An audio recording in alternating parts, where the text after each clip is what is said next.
देखिए, पिछले 2 दिनों से हाथरस के पीड़ित परिवार के घर में रह रही ये महिला सुर्खियों में है। किसी ने इसे नकली भाभी कहा, किसी ने नक्सली भाभी के आरोप लगाए, किसी ने दंगे भड़काने वाली भाभी बताया तो किसी ने साजिश रचने वाली भाभी कहा। आरोप लगते रहे लेकिन किसी ने सच्चाई जानने की कोशिश नहीं की। कल भी हमने इसी वक्त इस महिला के बारे में बहुत सारी बातें आपको बताई थी, लेकिन हमारी तहकीकात में कुछ और नए खुलासे हुए हैं। उसे सिलसिलेवार तरीके से आपको समझना चाहिए।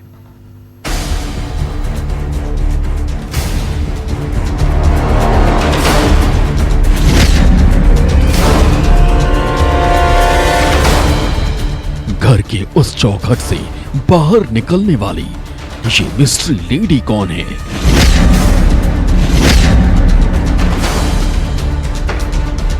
जिस चौखट को आखिरी बार पार कर पीड़िता कातिलों के चंगुल में गई थी, ये देखिए सामने सीपीएम नेता सीताराम येचुरी और डी राजा बैठे हैं और अंदर से निकल रही ये रहस्यमयी महिला कौन है? गौर से देखिए, पीड़िता के ये पिता हैं और ये घर वाले, और सब के सब इस मिस्ट्री लेडी के इशारे पर घर के अंदर से बाहर निकल रहे हैं और इशारे पर बैठ रहे हैं।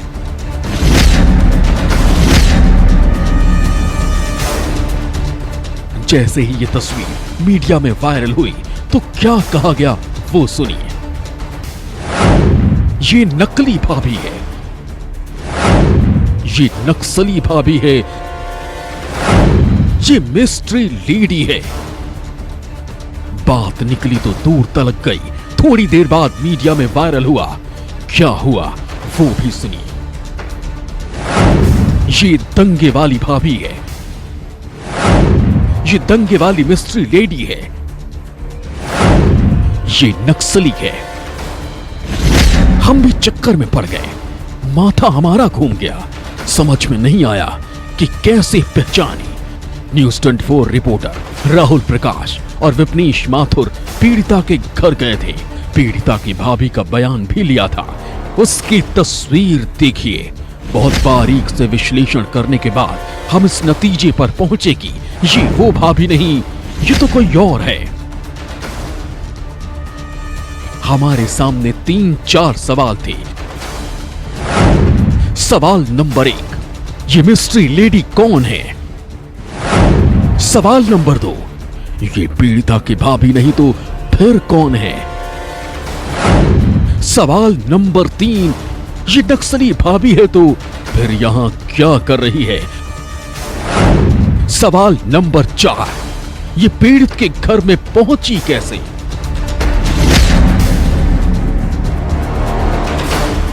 हमारे दिमाग में ये बातें घूम रही थी कि सीताराम येचुरी और डी राजा के साथ तस्वीर दिखने के बाद इस महिला के तार नक्सलियों से जोड़ दिए गए। लेकिन सवाल अब भी बरकरार था कि अगर ये महिला नक्सली नहीं तो फिर है कौन? हमने पीड़िता के घर से मिले एक फुटेज को खंगाला। उसमें से एक तस्वीर ही मिली जिसमें इस मिस्ट्री लेडी का घर में साफ साफ चेहरा दिखा। अब हमारे सामने सवाल था कि आखिर ये है कौन?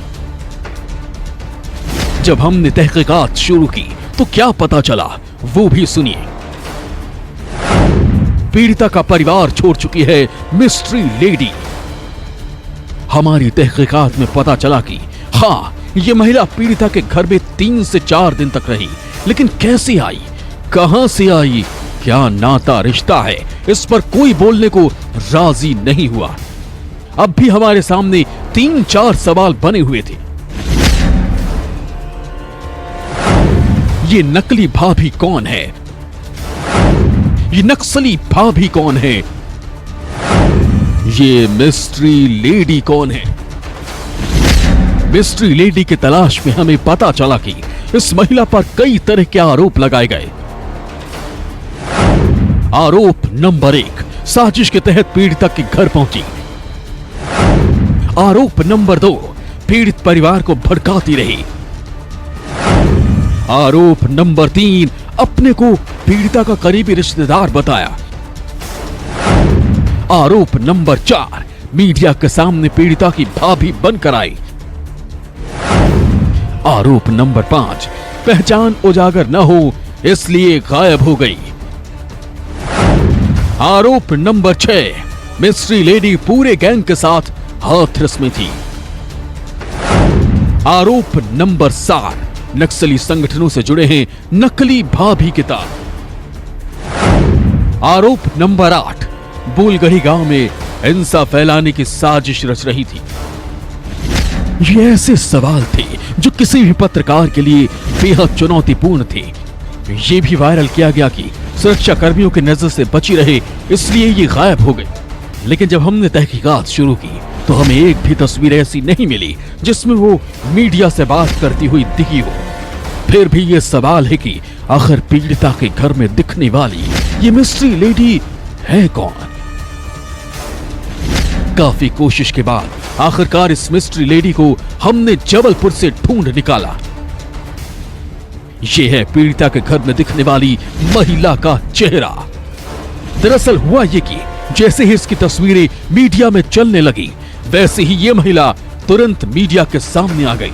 सबसे पहले इनका परिचय इन्हीं की जुबानी सुनिए। मैं एक आम इंसान हूँ, आप सब देख सकते हैं। मेरे डिपार्टमेंट जाके चेक करिए, मेरा रिकॉर्ड देखिए प्रेजेंट का। आज भी मेरा लेक्चर था 11 से 12, मैं कोई फोन नहीं ले रही थी क्योंकि मैंने बोल के रखा था सर मंगलेश जी को कि मेरा भी कोई फोन नहीं आना चाहिए 12 से पहले, मैं लेक्चर में बिजी हूँ। अब इनका पूरा परिचय करवाते हैं। पूरा नाम डॉक्टर राजकुमारी, पेशा टीचर, सोशल एक्टिविस्ट। इस महिला ने साफ साफ कबूल किया कि हाँ, वो हाथरस में पीड़िता के घर में रही थी। मैं वहां गई थी केवल इंसानियत के तौर पर, क्योंकि मेरे लिए ये बहुत ही ज्यादा दुखद घटना थी कि इस तरह से सिस्टम को इतना पावर किसने दे दिया, कैसे मिल गया कि आप रात के 2:30 बजे बिना परिजनों की अनुमति के डीएम साहब इस तरह से करवा सकते हैं। पूरा सिस्टम इन्वॉल्व हो गया है एक परिवार को पीड़ित करने के लिए। लेकिन ये भी सवाल बड़ा था कि जबलपुर की रहने वाली एक महिला आखिरकार एकाएक यूपी के हाथरस पीड़िता के घर में कैसे पहुंच गई। इसका जवाब इन्हीं की जुबानी सुनिए। 5 दिन से मैं सोई नहीं थी, मैं बिल्कुल भी। रात भर यही चलता रहता था कि क्या करें, किस तरह से सिस्टम के खिलाफ आवाज उठाए। मुझे लगा कि नहीं यार, जमीन पर उतरना पड़ेगा, जाके वहां देखना पड़ेगा, और आप घर में बैठ के कुछ नहीं कर सकते। सवाल ये भी है कि आखिर जबलपुर से हाथरस ये महिला पहुंची कैसे? उसका जवाब भी सुन लीजिए। मैं आगरा तक पहुंची, फिर वहां से रात में मेरे वहाँ रिलेटिव्स हैं, उनको बोला कि मैंने उनको नहीं बताया मैं कहाँ जा रही हूँ। जैसे मैंने कहा मैं आई हूँ आगरा, मुझे कुछ काम है तो आप मुझे रिसीव करने आ जाओ। तो उन्होंने मुझे बुलाया, फिर मैं सुबह हाथरस के लिए बस पकड़ी और फिर मैं बस से गई। इस महिला ने यह भी कहा कि वो 1-2 दिन नहीं, पूरे 3 दिन तक पीड़िता के घर में रही। 4 तारीख को रुकी, 5 तारीख को रुकी, 6 तारीख के 2 बजे के आसपास थोड़ा सा माहौल ये था कि भाभी थोड़ा टेंस हो रही थी और भाभी की सिस्टर टेंस हो रही थी कि दीदी आपके आने से ना इनको बहुत प्रॉब्लम हो गई है, तो फिर दीदी अगर आप जाना चाहो तो चले जाओ। बातों बातों में डॉक्टर राजकुमारी ने कहा कि उनका फोन टैप किया जा रहा है। मेरे एक परिचित का जो जबलपुर में है, उनका मिस कॉल पड़े थे 5 तारीख की डेट में शाम के, तो उन मिस कॉल को मैं अटेंड नहीं कर पाई थी। तो मैंने सोचा कि पूछती हूँ क्या अर्जेंट काम। तो 6 तारीख की 9 बजे मैंने उनको बैक कॉल किया, तब उन्होंने बोला, अजीब सा बिहेव किया, हाँ बोलिए। तो मैंने कहा मैं डॉक्टर राजकुमारी बोल रही हूँ, आपने पहचाना नहीं? तो एकदम से सरप्राइज हो गए कि मैडम आप उज्बेकिस्तान कैसे चली गई? मैंने कहा मैं उज्बेकिस्तान में नहीं हूँ, मैं हाथरस में आई हुई हूँ। अरे मैडम आपका फोन ऐसे हो रहा है, ऐसे शो हो रहा है। तो मैंने कहा आप बताइए, आप मुझे कितने समय से जानते हैं? मैडम अपन 2-3 साल से तो जानते हैं अपन। तो फिर मैंने बताई कि उज्बेकिस्तान में यानी कि टेम्परिंग हो रही है मेरे फोन के साथ। मैं बहुत डर गई। लेकिन जिस महिला को मिस्ट्री लेडी कहा गया, जिसे नकली भाभी कहा गया, जिसे नक्सली भाभी कहा गया, जिस पर दंगा भड़काने के आरोप फैलाए गए, इन्होंने जो जवाब मीडिया को दिए, क्या उससे सारे सवालों के जवाब मिल गए? शक अभी भी बना हुआ है। हाथरस कांड को लेकर एकाएक एक्टिव हो जाना। पति ने भी साथ दिया कि वो जबलपुर से हाथरस अकेले जाए। 3 दिन तक पीड़िता के घर में अपनों की तरह रहना। नेताओं और मीडिया के सामने लगातार दिखना। इतना ही नहीं, डॉक्टर राजकुमारी ने यह भी कहा कि परिवार को जब भी जरूरत पड़ेगी वो दोबारा हाथरस जाएंगी। मैं परिवार की सदस्य हूँ, मैं कमिट करके आई हूँ कि मेरा जिंदगी भर का रिश्ता है, जब बुलाएंगे मैं जाऊँ। तो फिर सवाल ये भी उठता है कि क्या इस महिला की तस्वीर को जानबूझकर लीक किया गया? क्या पूरे मामले को कोई और मोड़ देने के लिए ये कहा गया कि हाथरस में दंगे कराने की पूरी प्लानिंग हो चुकी थी, या फिर इस महिला के जज्बात ने इसे जबलपुर से हाथरस खींच लिया? ये कुछ ऐसे सवाल हैं जिसका जवाब तलाशा जाना जरूरी है। लेकिन एक बात बिल्कुल साफ है कि ये ना तो कोई मिस्ट्री लेडी है, ना परिवार की भाभी है। तहकीकात जब शुरू हुई तो पता चला कि ये महिला जबलपुर के सुभाष चंद्र बोस मेडिकल कॉलेज में डेमोन्स्ट्रेटर के पद पर काम कर रही है और इनके पति भी इसी मेडिकल कॉलेज में काम करते हैं। जब बात निकली तो हमने कॉलेज के डीन से बात की।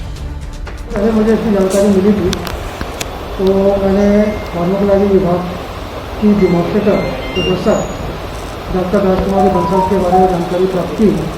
डॉक्टर राजकुमारी बंसल 3 तारीख से 6 तारीख तक CA की एप्लीकेशन देकर फार्माकोलॉजी विभाग में गई थी। उसमें सिर्फ ये लिखा था कि मुझे बाहर जाने की अनुमति दी जाए। इस प्रकार की कोई जानकारी अगर हमें मिलती है कि वो हमें एक भी लिखित मिलता है तो देखने की उसको स्वीकार नोटिस दिया जाएगा और नियमानुसार उनके विरुद्ध कार्रवाई की जाएगी। बिल्कुल भी नहीं हो सकता, उनको इस प्रकार की अनुमति नहीं है। तो क्या हाथरस में पीड़िता के घर जाना डॉक्टर राजकुमारी बंसल को महंगा पड़ेगा?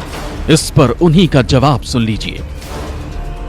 अगर मुझे मेरे काम के लिए नौकरी से निकाला जा रहा है तो कोई बड़ी बात नहीं है। मुझे पता था ऐसा हो सकता है, मैं रेडी थी इसके लिए कि अगर जाऊंगी और कुछ बड़ा इशू बना तो ये सब कुछ मुझे फेस करना पड़ सकता है। अगर उनको लग रहा है मैंने गलत किया है, मैंने कोई क्राइम किया है, तो डेफिनेटली मुझे इसका पनिशमेंट मिलना चाहिए, इसके खिलाफ एक्शन होना चाहिए। क्योंकि मेरी जो नीयत है, मैं पहले भी मदद करती रही हूँ लोगों की, आगे भी करती रहूँगी। कोई नौकरी का पट्टा मुझे रोक नहीं सकता है और ना भूखे तो मैं मरूंगी नहीं। मैं आपको बता रही हूँ, चाय बनाना बेचना मुझे भी आता है और ना भीख मांगना मुझे भी आता है। तो पेट तो मैं कैसे ना कैसे भर लूंगी। नौकरी रहे या नहीं रहे मुझे कोई फर्क नहीं पड़ता। मतलब बिल्कुल साफ है कि अगर किसी की मदद करना गुनाह है तो फिर उसकी सजा भुगतने के लिए डॉक्टर राजकुमारी भी तैयार हैं। जब थोड़ा हमने और तहकीकात की तो पता चला कि अपनी नौकरी के शुरुआती दौर में राजकुमारी बंसल आदिवासी बाहुल्य डिंडोरी में काम कर चुकी हैं। हो सकता है कि इसलिए राजकुमारी बंसल का झुकाव गरीबों और मजलूमों की तरफ ज्यादा हो। लेकिन हाथरस पर सियासत तो खूब हो रही है और ऐसे में राजकुमारी बंसल को लेकर कौन क्या बोल दे, इस पर किसी का बस नहीं। Bureau report, news 24। नमस्कार, मैं हूं मानक गुप्ता। अगर आपको हमारा ये वीडियो पसंद आया हो तो इसे लाइक और शेयर जरूर करें और हां, हमें सब्सक्राइब और फॉलो करना ना भूलें ताकि आप देश और दुनिया की कोई खबर मिस ना करें। तो जुड़े रहिए हमारे साथ और देखते रहिए न्यूज़ 24।